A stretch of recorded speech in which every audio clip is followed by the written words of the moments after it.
এদিকে যুক্তরাষ্ট্রের নৌ অবরোধে বজায় থাকা অবস্থায় আলোচনার জন্য পাকিস্তানে কোনো প্রতিনিধি দল পাঠানো হবে না বলে ঘোষণা দিয়েছে ইরান। দেশটির তাসনিম নিউজ এজেন্সির এক প্রতিবেদনে এ কথা জানানো হয়েছে।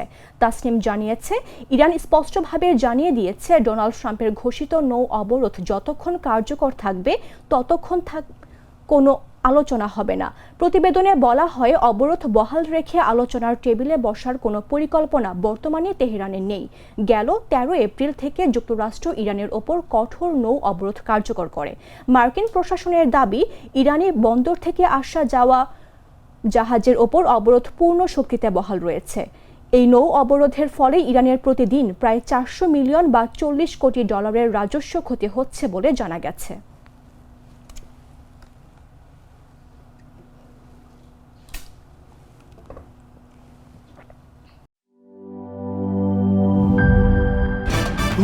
ভয় পাস না, এটা কসমিক ডোর। শব্দের আরেক নাম কসমিক ডোর। এর ওয়াল থিকনেস ও রিপ থিকনেস বেশি থাকায় এটাকে 50 বছরেরও বেশি। কসমিক ডোর, নিশ্চিন্তে 50 বছর।